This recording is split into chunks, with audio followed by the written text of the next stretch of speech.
What is up, guys? In today's video we're going to be spectating randoms in zero build duos. So I've made these videos in the past for solos, but today we're going to be playing duos, so it's going to change it up a decent amount, and I'm going to try to focus on how much these players are actually working together. And once again, I do have a crown that I'm going to be giving to the first team I spectate, so that we can maybe make it a little more interesting and hopefully make them try a little bit harder. If you guys do enjoy this video, find it helpful or informative, remember to give it a like, subscribe if you'd like to see more, and comment down below what game mode you would like to see me spectate in next. Coney, maybe? Trying to go somewhere a little hot, like somewhere where I know there should be people, and likely people that want to play like a bit more aggressive, you know? But I feel like odds are if people are landing Coney, they might be trying to play a little more aggro, you know? Coney's not really like a low-key spot or a place where people would go if all they were trying to do is secure the win. We want to try to spectate a team that's going to get into some fights and see some action over the course of this game.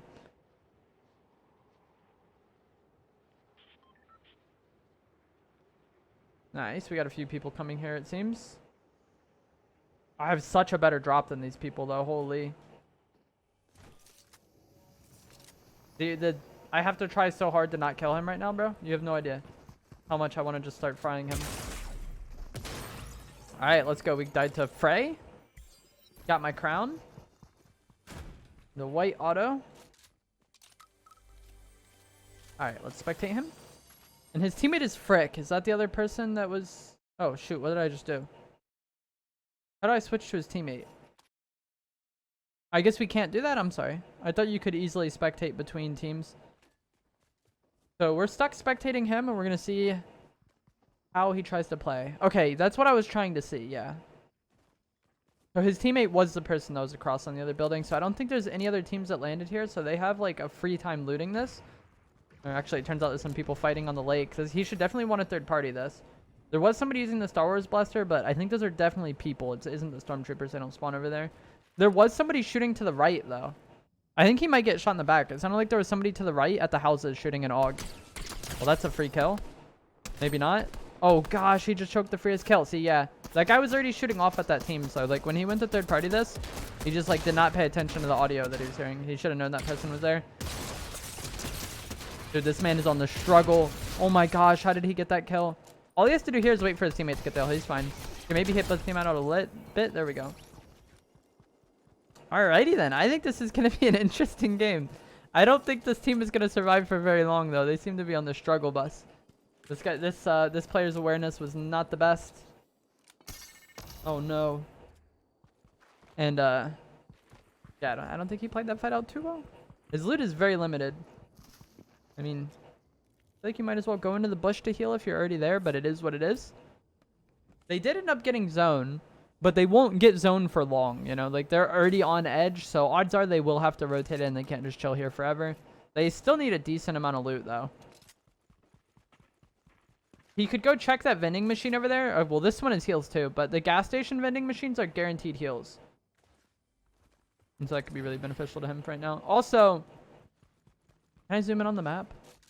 I don't think I can zoom in on the map when I'm dead. That's weird. But this area over here, there's several coolers that spawn. And so they could go there and accumulate splashes. And then there's also a few cooler spawns in this area over here. So if I was them, I would rotate out that way and try to get splashes. Or you could rotate towards center middle area, because there's a bunch of coolers over here. And you would have guaranteed splashes as well. This area, you're just way more likely to have to fight, because people are kind of always going through there. So kind of two ways you could play this. If you want to be more low-key and subtle, you could rotate through this area and this area and get coolers over there to get guaranteed splashes. If you want more for kills, then go over here. You can still get splashes. There's usually people over here, and then there's also mobility here in the form of launch pads.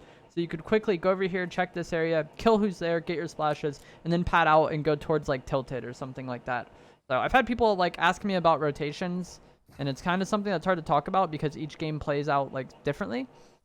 But that's how I would rotate in this situation. These people are really on the struggle. Holy, they're wasting chug splashes. Also, I'm not the biggest fan of this guy's loadout. The auto shotty is okay, and you can kind of get by with it without an SMG. But I think Pump Stinger or Pump Hammer is like the ideal close range loadout right now. He doesn't have any extra shield items, and he's double mobility, which I guess could be okay, but it's unnecessary considering how much of the other stuff that he's lacking.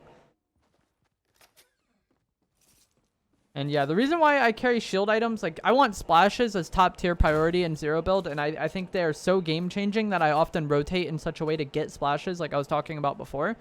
But even if I don't have splashes, I'd rather have minis. It's just usually shield items are the better items to have, because if you need to heal in a fight, those shield items are so clutch. Okay then, there's a plant across the way that they could get to. He could also be eating those mushrooms for more HP. He could get up to 80. It seems like his teammate is trying very hard to carry him. This is like a struggle. I think this is an actual default. Like, I think this might be this player's first game ever playing Fortnite. This could end up being his first crown win that I gave him. Or we gave him the crown for, at least. Okay, there he goes. He's eating the mushroom finally. So yeah, I don't think that they knew about that. I think his teammate told him, like, yo, come over here and eat these mushrooms. So it might be better for them to use the auto shotgun. If they are very new to the game, it's a little more forgiving than the pump is. And like auto shotty, just staying on the auto shotty now, I feel like is more viable than it was before, because pump combat SMG could kill really fast. And the auto shotty is good. There's a purple one there he could have. The auto shotty is good, and you could just stay on the auto shotty, and you can like definitely sometimes out DPS pump stinger players, I feel like. Oh, there's a team pushing them. I think he's dead here. He reacted too slowly. It's really going to be on the other player to carry this fight, but there's not really much they can do. Yeah, it's getting... This is a hard fight for them to win. His teammate died. One thing you could do if a person is camping a porta fort and you're having a hard time dealing with them, in the same way with the blimps, you guys know I recommended this in the past with the blimps, you could shockwave yourself straight up and then shockwave the person out of the porta fort by throwing another one at them when they're camping it, and then it knocks them off their porta fort, and then you have their porta fort, and you can like AR them from a range and then maybe push off that. But he opted to just do nothing and try to grapple up there, and it didn't work out. That is how zero build goes sometimes. You react too slowly to the fight and you lose. If he reacted a bit faster, he maybe could have killed this Joker player, and then the porta fort doesn't even go down. This player is opting to not even carry a shotgun, which is interesting. I feel like you can get by without a shotgun in zero build, and for like zero build tournaments, I've often not carried a shotgun. That way I can carry extra like utility items like the porta fort or cow catchers in the past.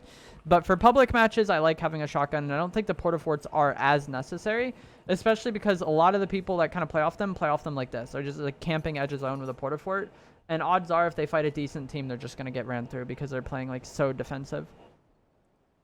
But we will see. But yeah, I don't think you need to play this campy off the porta fort. Like, you can often beat it with mobility. Like, it's really helpful in certain end games where there's not much cover.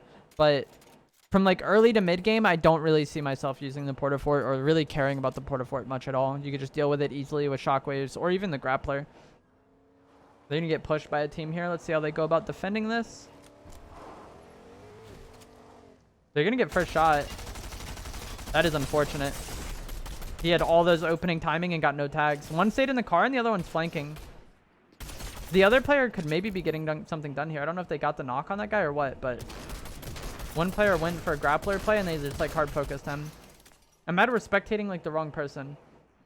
Oh, they just got both those kills actually. The Huntwerp guy, his teammate got both the kills, but he got third partied and knocked. And now that he has to play basically a 2v1 to save his teammate's life. But there's also going to be people fighting behind him, so this is really hard to play out. And they're guaranteed to get a lot of attention because they have this porta fort down. Like, people are going to know, like, hey, this porta fort's here. Probably people there. So they want to get this res and get back up top as fast as possible because they need to delay this other team from pushing them. Like, they need to get shots on that fight in Coney, and then they also need to make sure the team behind isn't pushing them because if they get pushed, they're probably going to lose. I do not like this play at all. The other guy just rifted. I feel like if you're this Joker, you res your teammate, and then you immediately go up top and just start trying to AUG people. You don't even worry about healing. Because I thought there was a team fighting at Lake that'll likely be pushing up this way, and then the people at Coney would know they were here as well. You just want to get up top and get tags on them. That way they're less inclined to push you. This player is still going no shotty, so he really doesn't want to have a shotgun because there's a high rarity of like every shotgun here. I don't know what they're doing.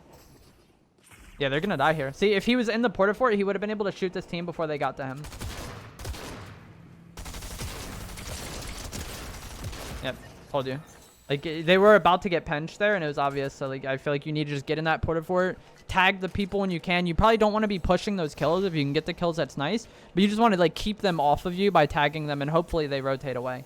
Because his teammate wasn't weak, or his teammate wasn't healthy there initially. I don't know why they just decided to camp at the bottom of their porta fort. That was really weird. Oh, this guy's a TTV. He's got the Darth Vader skin too. Okay, so this guy's loadout I like a lot more. He's probably going to drink this big pot and then drop it for the grappler, I would imagine, after he's done. There's some people fighting in Coney, or he's going to take the shockwaves. I agree with that. Sometimes, though, I will take a grappler over shockwaves, especially if it's just one like that. I would rather have a full grappler than one shockwave. If I have a decent amount of shockwaves, I definitely prefer them, but just one shockwave is kind of questionable. Seems like they're just going to be focusing on rotating. He might try to get these kills if he can, but zone is kind of far, and that team likely isn't going to be the biggest deal anyways because they're so far. They're going to get out here. This is a decent play, actually. They rotated ahead of zone, and then they're going to go and hold these people, but those people just rifted, so they probably just want to leave now because even if they shoot at them in the air, they really haven't gotten enough damage to where they can get that kill. So, yeah, they're just going to rotate zone. This zone is actually better than what it could be because it could have gone into the desert and that would have been very bad, but it's greasy. They could just drive right in and they're probably going to be fine.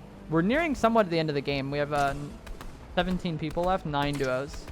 So there's 1 solo. Interesting.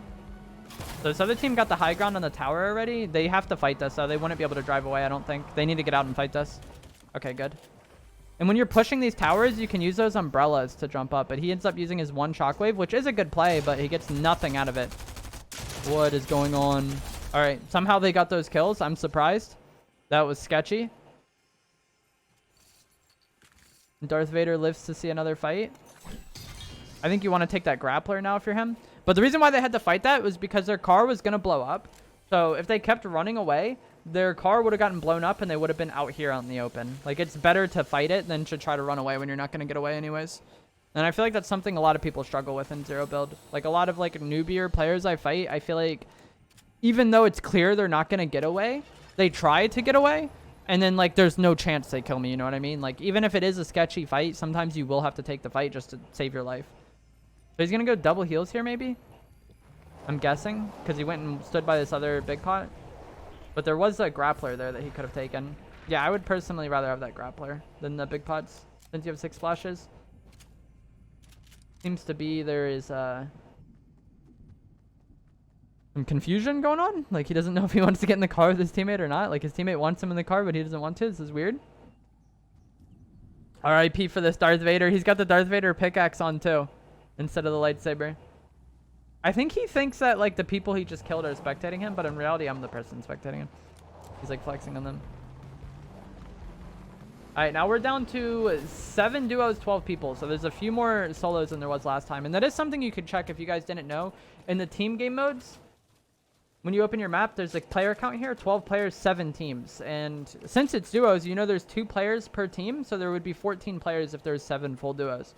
But not the case. And that can be valuable information in game sometimes. You know, if you see, like, you and your duo are alive, but there's 5 people total in 3 teams, then and you see one other duo, you know that's the only duo remaining, and then aside from them into solo. So it's beneficial for you to kind of focus the duo in that situation if you do have that relevant information. Like, sometimes knowing the amount of players and the amount of teams left alive is very relevant information, and you just got to do that quick math to find out. So right now they have 10 opponents, or they have 7 opponents and 4 opposing teams. So there's 1 solo. One guy just got a bunch of kills in the kill feed. And see, this situation they were able to drive away from because that other their car was full HP. But if their car was as weak as it was before, then they would have had to get out and fight that rather than just, like, letting their car get blown up. Oh, there's actually hella porta forts getting used in Greasy. That's interesting. I think the other player does have a repair tool. I don't know if he carried it, but he had one earlier. They're playing, like, extreme edge.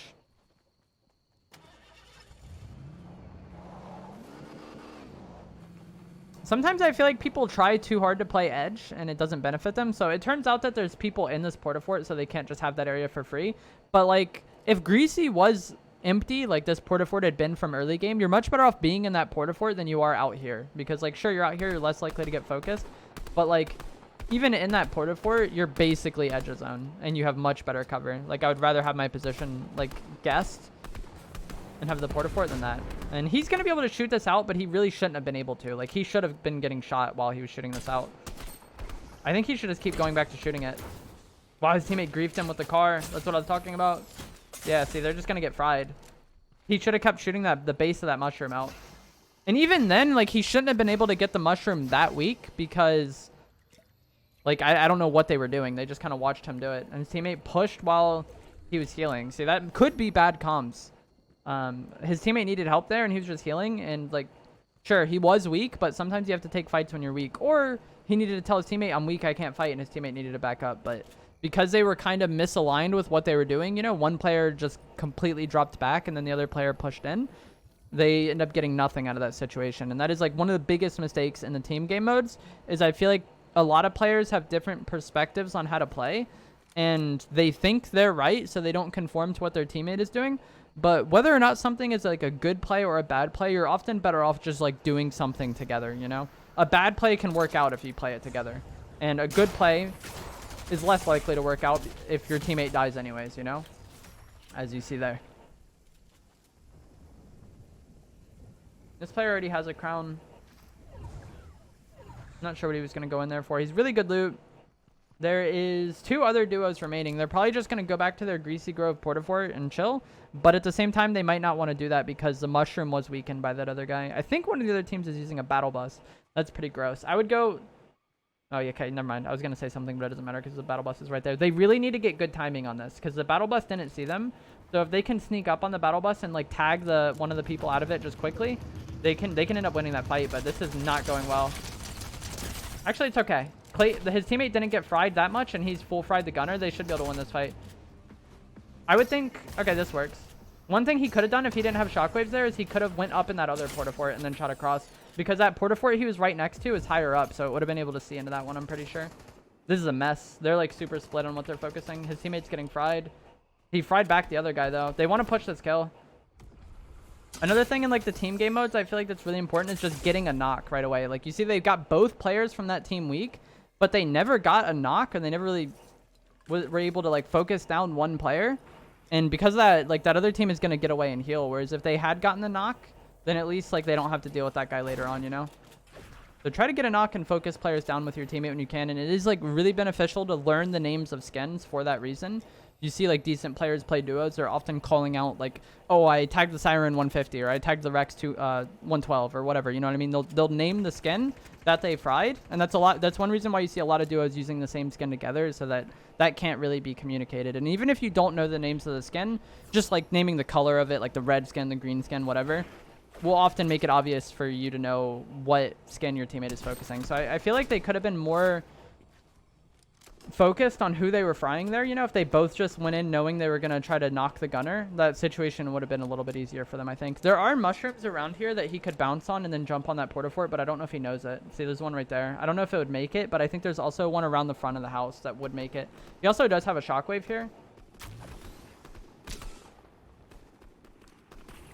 He needs to help his teammate. Like, this went on for too long with them just frying his teammate. His teammate got a knockback. I would shockwave onto this. He didn't get a knock, but he fried him. And he gets nothing out of the shockwave. I'm pretty sure there's another mushroom that he could use right here. Yeah, you saw the mushroom back here. It's, like, right there. Yeah, he could have, like, hit that mushroom and mantled up, I'm pretty sure. It's unfortunate. They played this okay-ish, but there was just a slight hesitation on that shockwave play. There's a guy right in front of him. Oh, no. He can get this kill, I think. All right, easy. Now it's a 1v2, essentially, I think.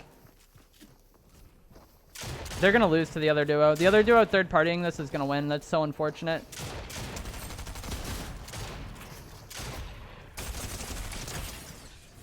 No. Oh, I think that was one of the guys that was on top of the porta fort that shockwaved away. I think I fought that player before.